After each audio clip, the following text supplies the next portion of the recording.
saya yang sangat muda-muda. Gimana Mas Tukul? Gimana kalau kita menyanyikan sebuah lagu baru saya? Ayo, lagu baru Mas. Mau nyanyi dengan bersama, bukan Mbak Band.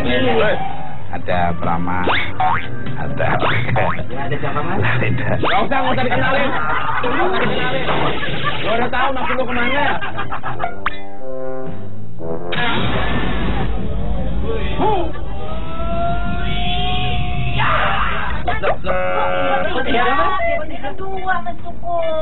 Kalau satu Saleh Pati, dua Tukul Arwana, tiga apa Mas? Tiga berarti kita menuju 3 hari lagi menuju ulang tahun Transmedia. Emang Mas Tukul diundang?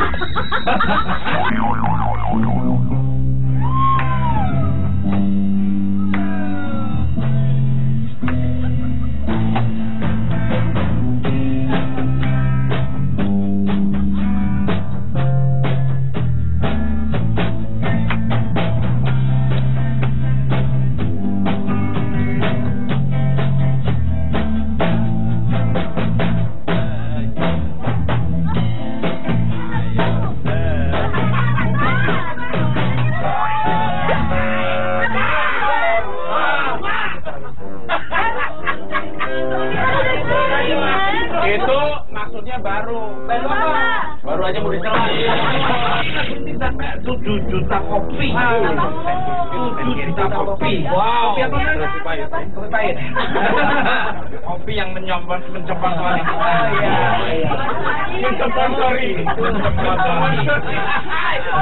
Sponsori ya.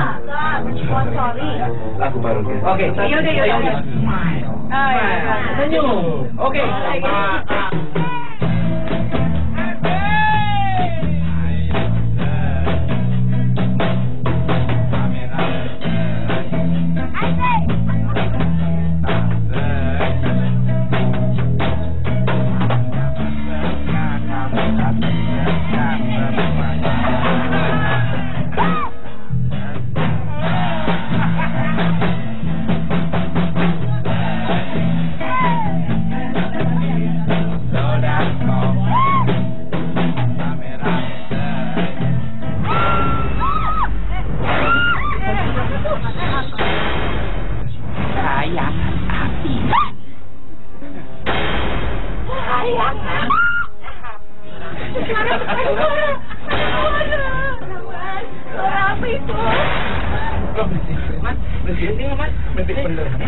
Beneran merinding. Beneran suara loh Mas. Kayangan api. Maksudnya apa tuh Mas? Kayangan api. Kayangan api itu. Ada pesan yang tersimpan mungkin Mas? Tentang banget. Nyalain gua mulu. Kayangan api itu bukannya api abadi yang di Bojonegoro? Nah, itu kayaknya Mas. Kayangan api. Ini penasaran nih Pak. Karena ini apa sebenarnya? Nah, pemirsa, untuk jalan dimanapun Anda berada dari dunia tamu. Dalam menyambut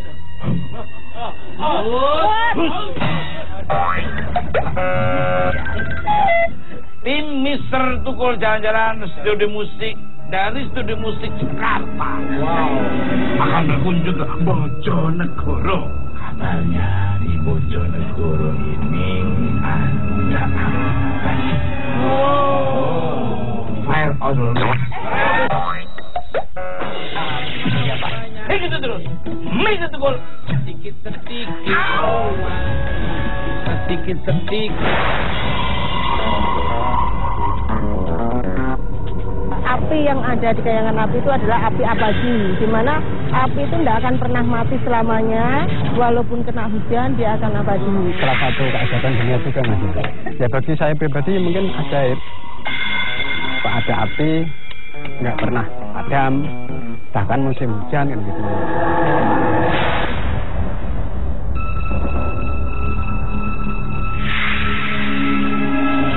Nah, pemirsa Mister Tukul Jalan-Jalan dimanapun Anda berada dari dunia nyata maupun dunia game di seluruh alam semesta yang indah ini. Kenapa 3? Karena kita menuju 3 hari lagi HUT Transmedia. Nah, sekarang saya masih bersama Oke. serta Pepi Ridanara. Nah, sekarang saya berada di Gapura Kayangan Api Desa Sendangharjo. Bojonegoro. Menurut cerita warga Bojonegoro, api abadi yang tak pernah padam ini begitu disakralkan. Wow. Dan memiliki nilai magis yang sangat kuat. The strong magic strong. Kita akan mengajak masuk. Baby berani? Kita rame-rame, Mas. Rame-rame, Ayo. Mas.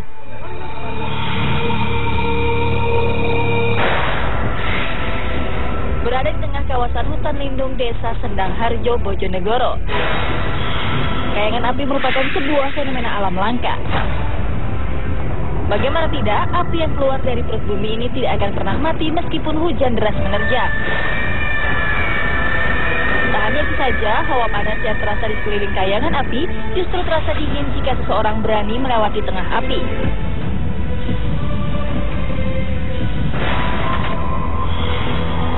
Secara ilmiah, kayangan api merupakan fenomena geologi alam berupa keluarnya gas alam dari dalam tanah yang tersulut sumber pembakaran sehingga menciptakan api yang tak pernah padam.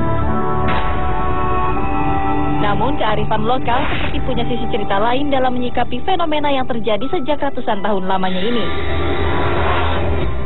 Dahulu kala terdapat pandai besi pembuat pusaka dari Majapahit bernama Empu Supo.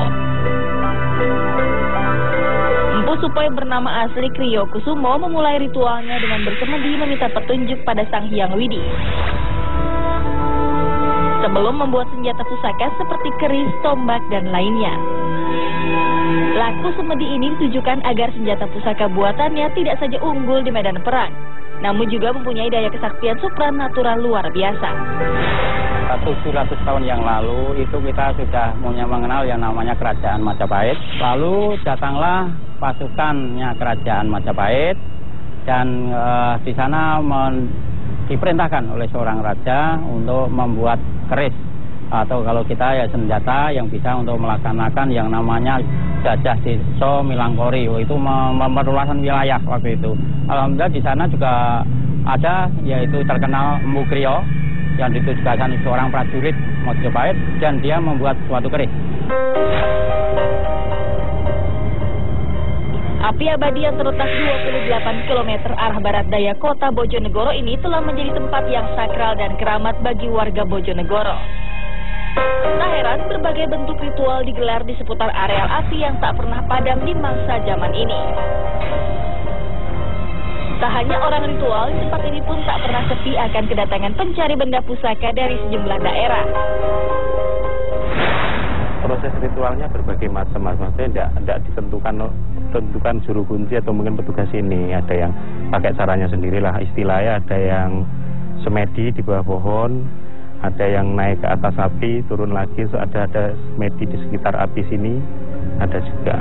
Biasanya itu kalau petani yang cangkulnya dibawa ke sana, terus biar lancar. Dan kalau menanam atau bercocok tanam itu mempunyai hasil yang bagus. Dulu sih banyak sekali orang sini kira-kira mau nanam apa, terus akhirnya sukses, itu menyembelih kambing atau mungkin menyembelih sapi atau mungkin menyembelih ayam, ada juga di sini.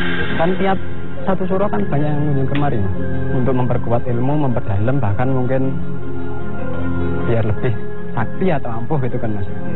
Ada yang ritual ruatan. Kalau orang Jawa bilang rokolo. Ada yang rokolo pakai wayang. Terus ada yang bilang ruatan untuk buat sial, bukan sial. Ruatan memang bisa diadakan di mana-mana, bisa.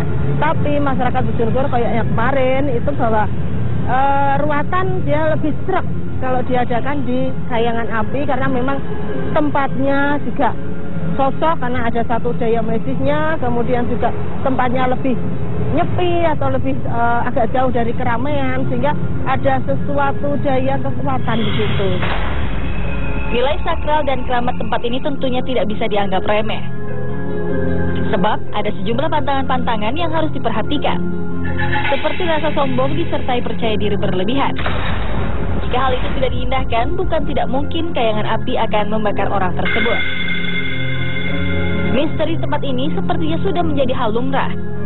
Menurut penuturan warga setempat, tak jarang terlihat penampakan sosok-sosok dari dimensi lain yang percaya menjaga kayangan api. Kok pernah ke panitia di sana, memang guyon atau apa ya awalnya, tapi percaya diri. bahwa kalau panitia saya sarankan ini hari ini jangan memakai pakaian semacam ini. Pakaian adat. Pakaian adat ini dipakai hanya di luar area api, jangan masuk ke sana. Ternyata dia percaya diri masuk terbakar. Suara-suara orang nangis, seorang lagi ngomong sama temannya, terus kayak anak-anak lagi main-main gitu, banyak sering kayak hampir tiap malam kedengeran seperti itu. Kalau sosok sih katanya sih yang paling sering sosok di sini kayak orang pakai sorban. Ibu yang punya warung di situ pernah lihat putri cantik tapi lehernya panjang gini. Pemirsa, misteri apakah yang akan diungkap Mr. Tukul di Kayangan Api?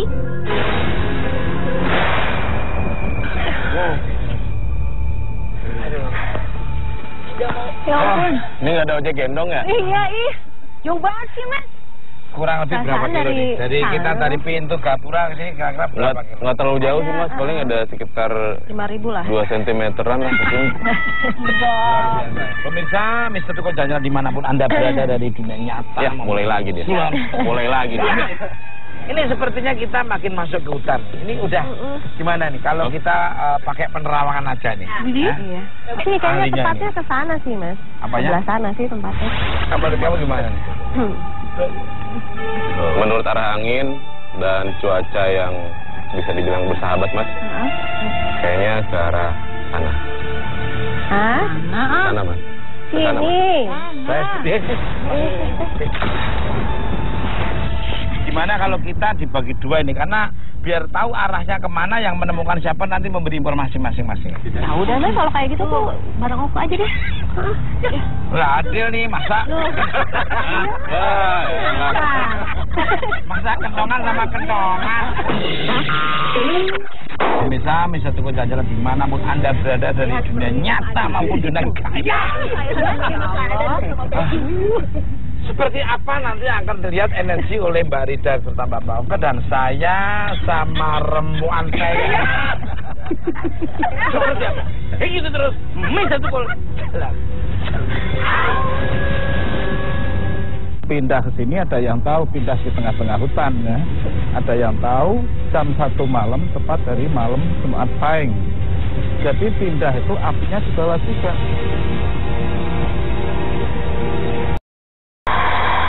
Ini kita kemana sih, Jauh Ahmad? Jalan nggak enak banget, Mas.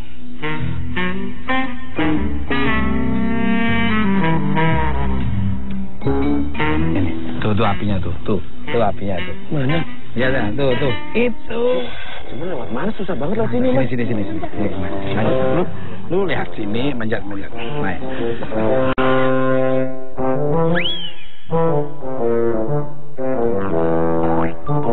Susah amat, apa nggak ada jalan lain sih? Mas, ayo sih. Mas, Lihat sini. Lu lewat mana? Terus gua ngapain lewat tadi susah? Ini nyelakain orang nih ah. Gua nggak terima. Gua mau jalan enak juga, nggak mau gua lewat sana. Tahu dong, dengar nyelakain orang. Tuh apinya tuh. Tuh, lihat tuh. Iya loh. Itu tidak ada yang bakar tapi bisa menyala dengan sendirinya. Berarti ada sesuatu di balik api bisa nyala sendiri itu. Pabrik gas LPG ya?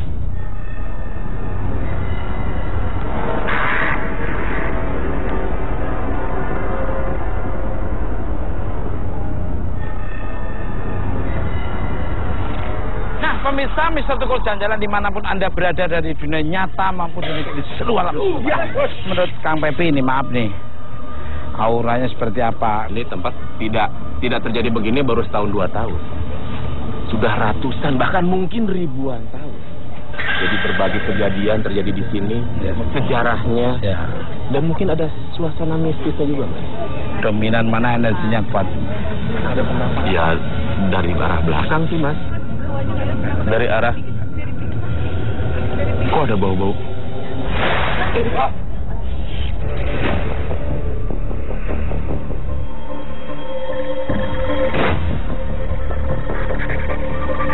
Ada apa, Mas Tukul?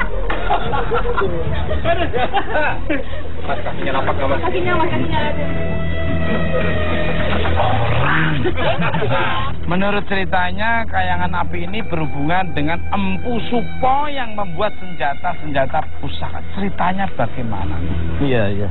Yang tersebut Empu Supo itu dulunya tuh sebelum di sini tuh di kampung ya, nyamar sebagai pandai pakai nama Kriya Kusumo. Bisa terjadi seperti ini dulu itu hubungannya kerajaan Majapahit itu ngutus Kanjeng Sunan Ampel. Nah dulu Kanjeng Sunan Ampel diutus mencari Empu Supo atau pusaka bikinan Empu Supo. Nah akhirnya para pandai atau empu itu dikumpulkan atau disedang tepatnya di Desa Ambutoh ya di Kecamatan Ngasem sini. Waktu ngumpul itu nggak mau datang di tempat sedang Si Empu Suponya. Akhirnya Kanjeng Sunan Ampel mendatangi Empu Supo. Wah, ya. Sampai terjadi marah-marah. Si Sunan Ampelnya atau Kris ini tadi Empu Suponya tuh? Ya Sunan Ampel kan. Oh ya. Dan ditunggu-tunggu nggak mau datang, akhirnya bisa terjadi marah-marah. Akhirnya mengucapkan, oh nek ngono berarti Kriya Kusumo itu ngayang. Akhirnya Kriya Kusumo sendiri langsung ninggal pesan. Jadi sak turun-turun anak cucu nggak boleh ada pandai di wilayah Desa Sendangharjo. Akhirnya Empu Supo udah nggak mau menempati termasuk di kampung itu. Pindah ke sini, ada yang tahu pindah di tengah-tengah hutan ya. Ada yang tahu jam 1 malam tepat dari malam Jumat Pahing. Jadi pindah itu apinya dibawa juga. Akhirnya di tengah-tengah hutan tetap meneruskan bikin pusaka. Jadi apinya selalu nyala. Nah, pemirsa, misal tuku jalan-jalan dimanapun Anda berada dari dunia nyata maupun dunia game visual. Mas Pepi, sepertinya kita tambah penasaran lagi. Lebih baik kita agak mendekat lagi ke sana. Nah, pemirsa, seperti apa energinya nanti akan terbahas oleh Kang Pepi dan Tukul Arwana. Inggrisnya, Misa Tukul. Jalan.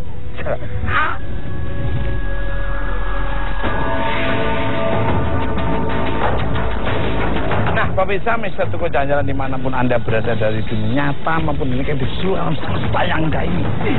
Silakan, Pepi. Pak, karena kan bisa dibilang ini sangat sakral nih Pak. Api kayangan ini. Iya. Ini katanya jadi tempat ritual warga Bojonegoro nih, apa betul? Iya betul. Dahulu tuh Desa Sendangharjo juga. Setiap 1 tahun sekali syukuran sedekah bumi di sini.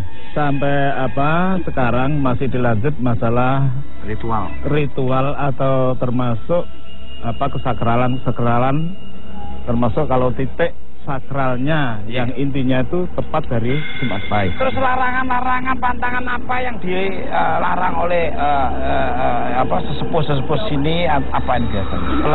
Pelanggaran. Kalau di tempat yang disebut kayangan api, jangan sampai mengeluarkan kesombongan atau kabur. Ya. Ada nggak orang yang sampai melanggar hal itu? Apa yang terjadi? Iya. Ya bisa juga melanggar aturan di sini, bisa juga terjadi kesurupan juga, bisa juga. Pernah terjadi itu? Ya pernah.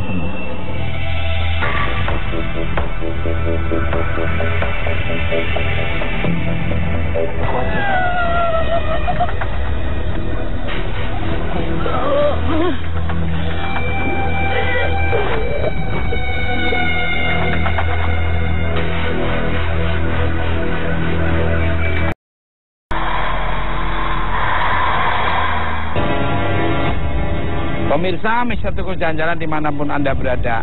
Ini tanpa rekayasa dan ini benar-benar Mas Pepi ingin mencoba.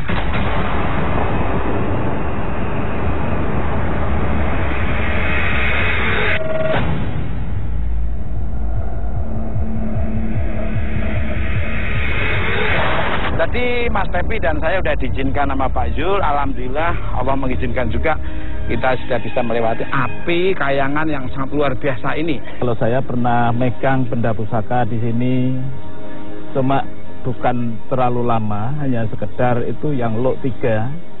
Wah, itu waktu ambil 1 suro, ya 1 Muharram. Jadi udah menginjak 15 Muharram saya udah nggak bawa, udah diambil lagi, balik ke sini lagi. Ada lagi yang semeti, ya, wujudnya semeti. Bisa juga kembali sini lagi seperti Peso. Peso itu ada pamor seperti Nogorojo. Nah, itu bisa juga kembali lagi. Wah, subhanallah. Luar biasa sekali. Jadi tidak sembarangan orang bisa mendapatkan.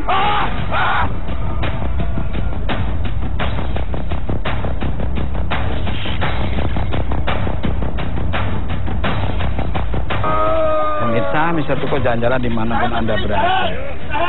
Ini ternyata ada Kang Solepati dan Mister I yang lagi komunikasi, mungkin silaturahmi juga dengan energi yang ada di sini. Kang Soleh, Bang Mister di sini nih. Pemirsa, jadi artinya positif, tapi seperti ada golakan jiwa yang begitu dahsyat, ya. Benar. Dari positifnya itu seperti ada hawa peperangan untuk membinasakan musuh-musuhnya ketika zaman dulu terjadi. Ya, benar. Gitu.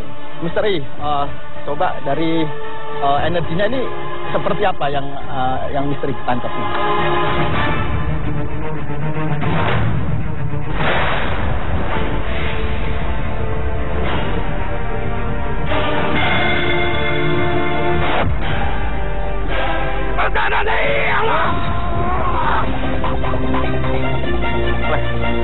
Jadi di sini sebenarnya Ki Kriyokusumo ini punya banyak sekali pusaka yang dia buat.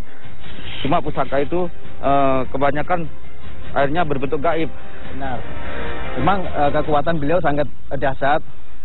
Ketika saya tangkap energinya itu berbentuk pusaka semua, pemirsa. Iya. Yang saya lihat, jadi Kriyokusumo itu langsung loncat dan terbang ke sana, ya. Dan ini langsung manifestasinya pusaka-pusaka itu bermunculan. Ada makhluk yang besar ini datang di sini. Allah!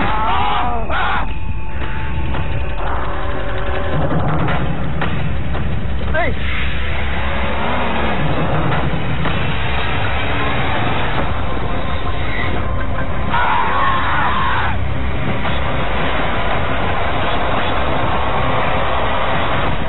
Allah Akbar.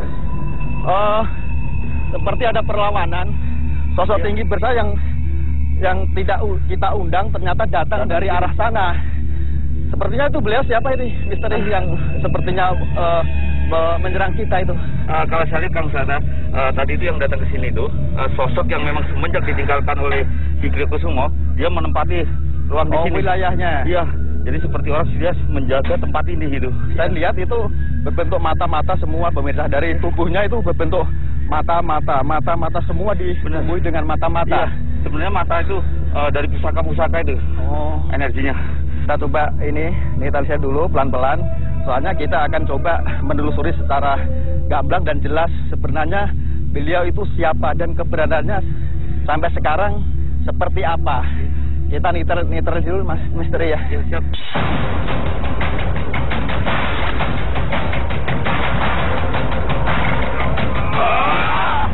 Manipun sinten? Assalamualaikum. Kula Wulan. Wulan.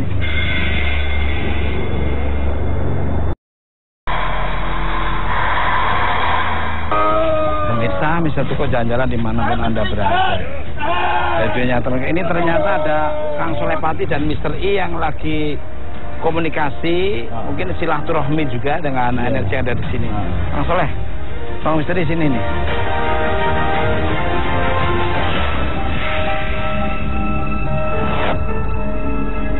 Mister I, Kang Soleh ada teriakan, saya susul ke sini kok. Teriak-teriak apa ini terjadi? Sama beliau saya penelusuran, Mas. Kembali di sini ternyata ada sosok yang memang itu positif banget. Tapi ketika saya telusuri terus, sepertinya ada yang nggak rela untuk menguasai wilayah sini. Arahnya dari sana. Semua itu ditumbuhi dengan mata dari hidung dan juga mata, tangan juga mata, ribuan mata bertumpuk-tumpuk di sekujur fisiknya. Jadi sedikit ada penyerangan, tapi saya netralisir sama Mister I. Mungkin Mas Mister I bisa nambahin. Ya, monggo. Apa yang benar Mas tadi sewaktu saya sama Kang Soleh menelusuri di sini, memang yang positif pertama keluar. Setelah yang positif keluar, yang negatif datang. Karena dia merasa tempat ini semenjak yang punya udah gak ada, dia yang berhak menguasai gitu. Ini ada suara tertawa tadi. Iya. Jadi ada peleburan dari ada suara tertawa. Ke arah sana memang itu hutan belantara yang memang terkepung oleh arwah-arwah ini kan. Pemirsa, Ini Misterius Ganjar dimanapun Anda berada. Ini tanpa rekayasa, ini lampu itu bisa mati dengan sendiri. Ini lagi bahas yang belakang aku bilang tadi ketawa. Ini perkampungan ini merinding saya. Iya, yangnya nggak di sini. Merinding ini saya. Perkampungan apa nih? Perkampungan jin di belakang. Perkampungan gaib. Jadi sosok-sosok negatif kumpul di areal hutan belantara karena dijamah manusia. Merinding. Ini kok bisa mati sendiri? Kita pripun banding, Pak? Masalah seperti ini saya sendiri ya memang nggak boleh lama-lama di sini, harus pindah lagi. Oh, pindah lokasi sana?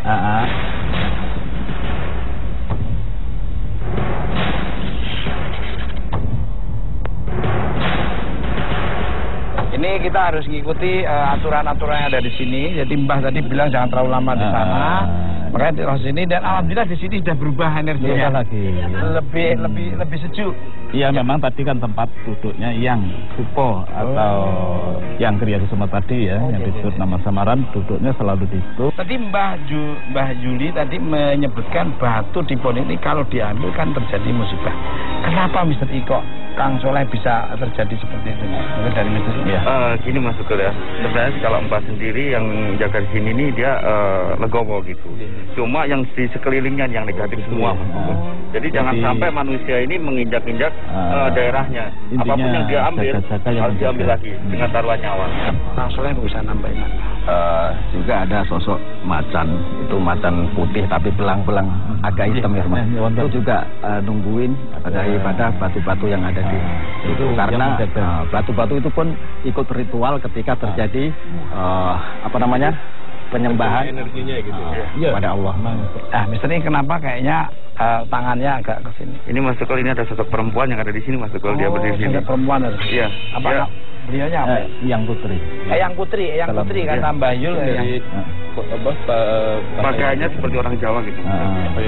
Iya, memang benar. Ini perempuan ini berdiri di sini, di belakangnya benar yang katakan Kang Soleh, harimaunya itu di belakang. Oh, harimaunya di belakang. Iya, benar. Untuk Mister ini dan Kang Soleh, apa melihat ada benda pusaka di sini nih?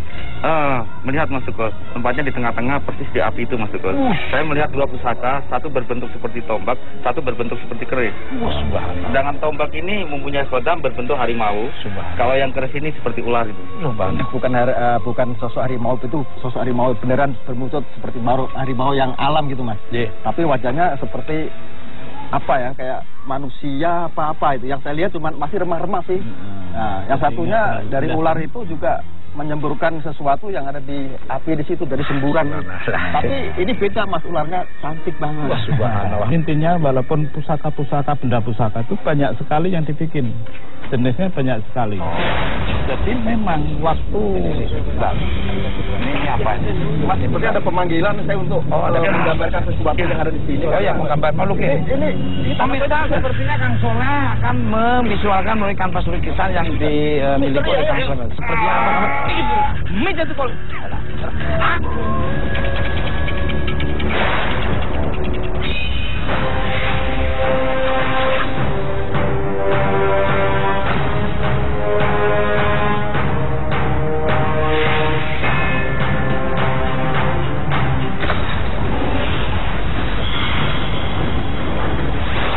Pemirsa, saat proses pelukisan berlangsung, Okto dan Rida tersesat ke arah lain di area kayangan api. Di seputar kawasan kayangan api terdapat fenomena lainnya yang dikenal dengan air blue kutub. Sumber mata air ini terlihat seperti panas karena adanya air berbuih disertai aroma belerang yang tajam. Ajaibnya, air ini justru akan terasa dingin jika disentuh. Mitos setempat menyebutkan air ini berkhasiat menyembuhkan berbagai macam penyakit dengan cara berendam atau berkumur. Tidak jauh dari air blue kutub terdapat dua pohon yang bersatu dan membentuk gambaran hati. Masyarakat pun memberinya nama dengan pohon cinta. Secara filosofi, dua pohon ini seperti ingin selalu bersatu dan tak mau dipisahkan. Hingga membentuk mitos pada pasangan muda-mudi yang ingin mempunyai hubungan cinta langgeng, mereka harus menuliskan nama di batu dan diletakkan di bawah pohon cinta. Itu juga ada satu pohon, namanya itu pohon cinta katanya. Karena di situ ada pohon yang menyatu. Pohon cinta itu katanya bisa menjodohkan, memperkuat supaya bisa langgeng kan gitu. Banyak kalangan muda-mudi yang menyatakan disitulah mereka bisa menyatukan cinta mereka, seperti itu. Kalau orang sih kebanyakan itu udah masuk untuk penyakit apa, pegelino atau mungkin sakit gigi. Setelah kumur air itu akhirnya benar-benar nggak sakit gigi. Terus akhirnya nggak kumat lagi gitu sakit gigi. Banyak juga sih yang maksudnya merasakan khasiatnya akhirnya kembali ke sini ambil air itu untuk tangganya untuk apa, suwering. Mana sih lagi kamu ngajak-ngajak ke tempat kayak gini? Ya Allah, enakan juga nyanyi di studio. Ya, tapi kayaknya ini pintunya.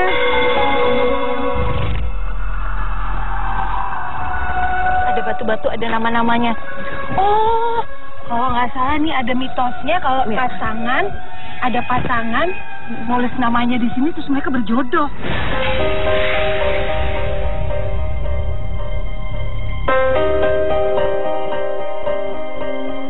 Gandeng kayak gini silsilahnya apa sih, Dak?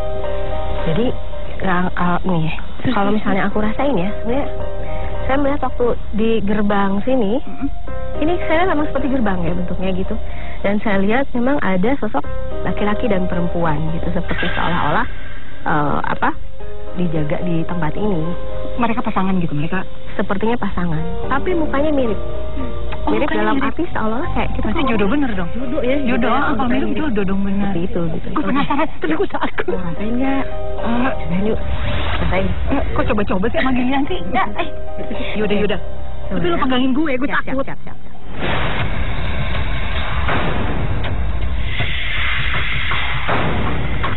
Kayaknya ada Ahmad nggak sih di sini? Nah, kita ketemuan di sini kemarin. Nunggu Ahmad aja deh. Takut dah kalau berdua cewek-cewekan begini berdua takut sih. Nah, gue lebih takut ketiban sama lo soalnya. Elah, tidak. Ahmad. Di sini janjiannya. Oh, dicari-cari ke sana. Gimana? Oke, atur nafas. Pemirsa, untuk melihat residual energi masa lalu fenomena pohon cinta ini, Oke dibuka mata batin untuk berkomunikasi dengan sosok penunggu tempat ini.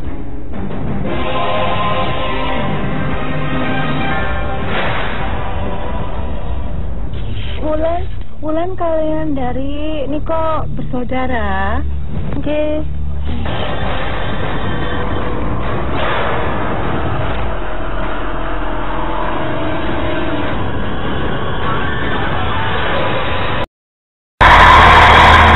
Yang itu Kuat ya.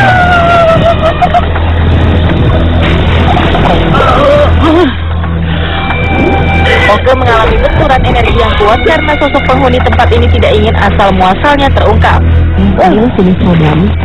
Jadi mungkin ada dia hanya diperuntukkan di tempat ini. Jadi mungkin informasi-informasi dia ada sebarang informasi karena memang bukan tugasnya untuk memberikan informasi. Sakit. Aduh.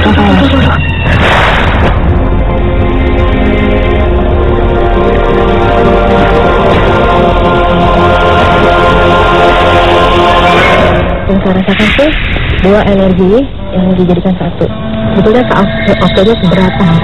Emang berat sih. Sebelum aku hilang ada yang berisik duduk. Sudah duduk ya.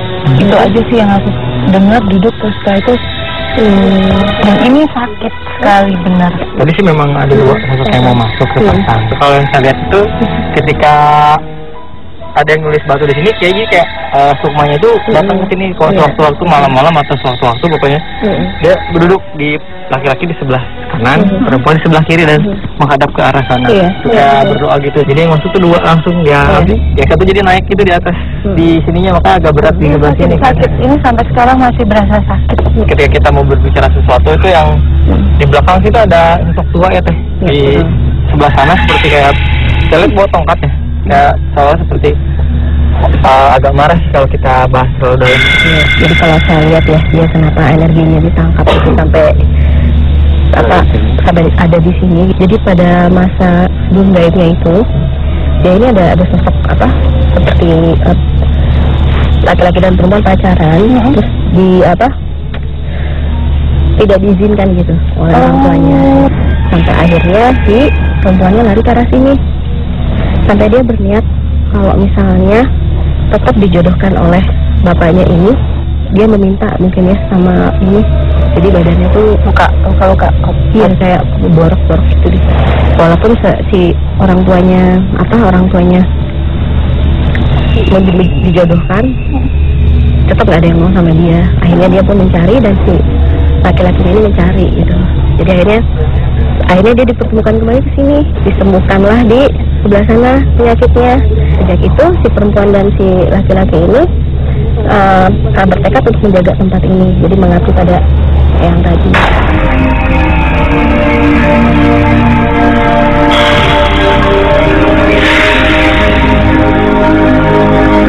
Jadi ini sebenarnya menurut mereka ini ada filosofinya tersendiri dari sini.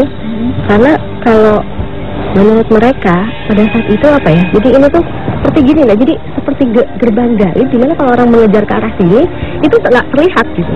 Kalau aku lihat flashbacknya ya ke belakang seperti itu. Jadi ini tuh menutup gitu. Jadi orang yang masuk ke arah sini dari sana tuh nggak kelihatan. Nggak kelihatan ada jalan ke sini gitu. Yang membuat ini tuh tujuannya seperti itu ya. Dia memang tidak ingin diketahui keberadaannya di sini. Begitupun pada saat itu waktu si perempuan ini datang ke arah sini, itu dikejar-kejar oleh anak buah dari orang tuanya. Gitu. Ini angin kencang, ya makin kencang sini. Itu kira-kira kenapa beda? Ya, ada energi yang berbeda deh. Ini mengarah ke rasa, iya. Ini ada yang melihat ke bawah. Kita coba ke sana yuk. Yuk.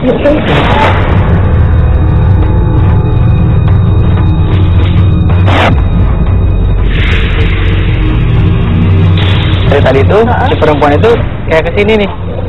Ada ini ya?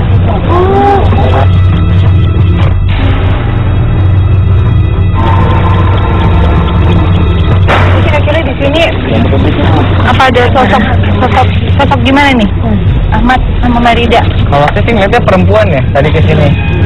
Perempuan yang di sana tadi? Iya. Bukan. Jadi ini ada dua perempuan, dia menggunakan kebaya Jawa, gitu ya. Kebaya Jawa, rambut panjang, yang satu berkonde, yang satu berurai. Gitu.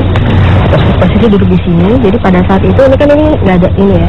Jadi pada di sini tuh ada seperti batu. Jadi batu di mana mereka duduk di sini. Terus ini tuh dulu nggak segini, agak ke atas. Oh, penuh. Iya, agak penuh seperti itu gitu. Mereka buat apa gitu? Mereka berdua di sini bersengkrama di sini gitu.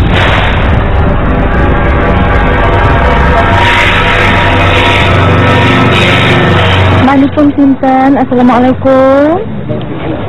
Kula Wulan.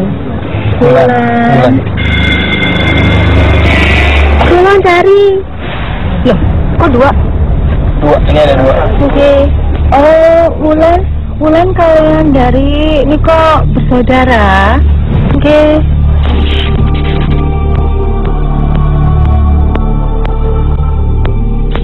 Pinten suwene jenengan hidup ten mriki. Lalu jenengan niko nopone Mbah Supo? Oh. Kenapa suka duduk di sini tadi? Ini itu sebetulnya padepokan kami. Kami berdua bersama ayah mengelola padepokan ini. Banyak sekali yang datang kemari untuk menyembuhkan penyakit. Penyakit apa aja yang biasanya disembuhkan?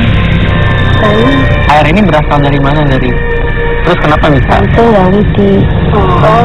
dari bisa ceritakan tentang pohon cinta itu nggak dari Iko Nyai Nilang Sari. Oh, siapa Nyai Nilang Sari itu dari?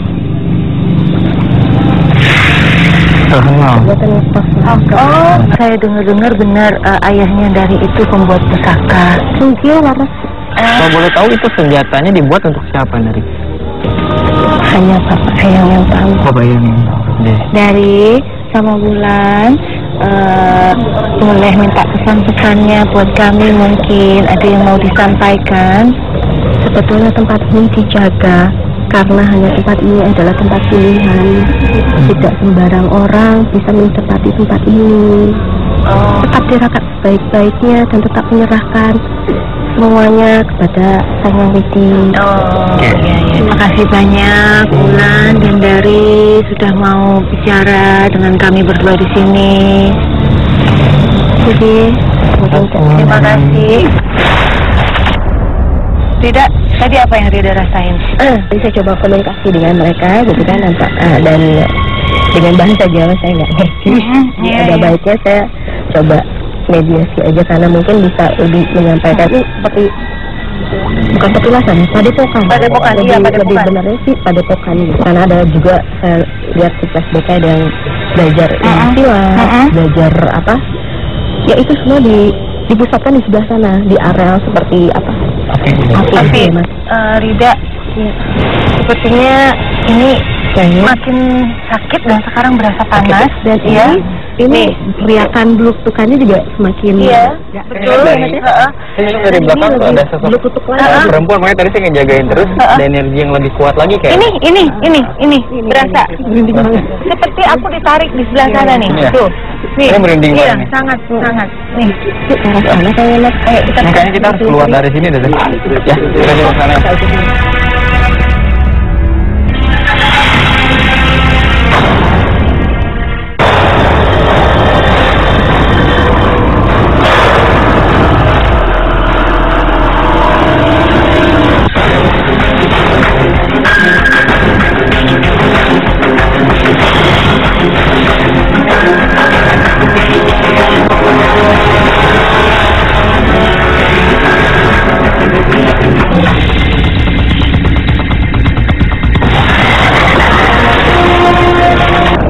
Merenggut korbannya iya, untuk bunuh diri iya.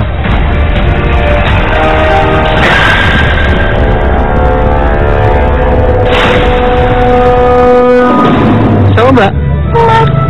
Mer. Maaf.